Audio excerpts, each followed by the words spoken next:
Hi, this is Katie Nelson. So I wanted to show you a little bit of my workflow of how I create a Nearpod, or how I transfer my Google slides into a Nearpod. Yes, there is an option for you to use the Nearpod add-on, and then you can transform any Google Slides presentation into a Nearpod, and you can choose what type of activity or slide that you want to make it into. But I actually find that to be a little cumbersome.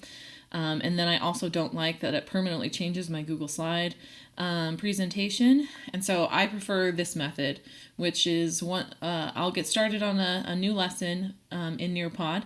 And then if I'm duplicating a tool like Draw It, I will just click on the last one and I'll use Command C to copy and Command V to paste. That's a lot faster than clicking Add Slide or Add Content Activities if I'm just duplicating something. And then I'll open the new Draw It that I want to use. My next slide is also going to be a Draw It. So I'm going to come over here and I'm going to choose File and Download as a JPEG or PNG, it doesn't matter. I tried out the other option of using the Nearpod add-on, hoping that it would make the text readable to a screen reader, but it doesn't. It still just sets it up as an image. And so I just go ahead and do it as an image as is. And then I have control over where it is on the screen. So since this is a copy, I'm going to trash that copy and then go to my downloads where I have my downloads downloaded to. Some of you have it to your desktop or whatever, so you just go to the file where it is. I like to choose one that I have here on the dock. You can't see that because it's not on my screen right now. That's being recorded. But I like to have an option that's down on the dock. You can always drag any folder down on the dock so that it's easy to just pull it in and put it there. Again, like I said, I like being able to control where the image is on the screen and resize it, which you can't do necessarily with the add-on with Nearpod. It just does it and it makes it.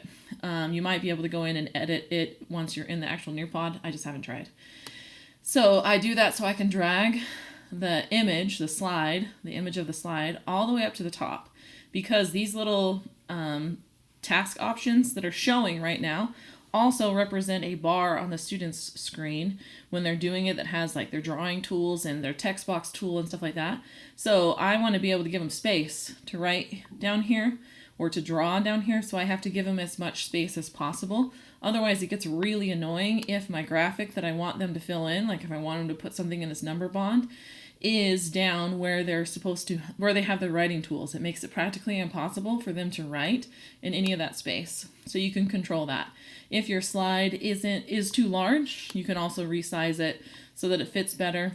I like to make sure mine's as large as possible. And so one thing I'll do when I'm creating my slides is I don't go with the default page setup. I choose the standard that used to be the standard of the 4:3 ratio, and that way it makes it more of the size of the actual Nearpod slide, and also works really well if you are using another application where you're pulling something up, a Google slide on your iPad. It also will fill the iPad space better because the iPad screen is more to that particular ratio than any of the other widescreen ratios that come up. I also use custom, and this is just as a side tip, I'll use custom and I'll change Google Slides to 8.5 by 11, and then I will create things that I want to print for students. And the reason why I do that in Google Slides is because I can put images and text boxes wherever I want to, and I don't have to worry about text wrapping and all that kind of stuff like that. So I can format it exactly how I want to without any issue of things moving around or something jumping to the next page that I didn't want on the next page. So it saves me a lot of grief actually to set it up that way.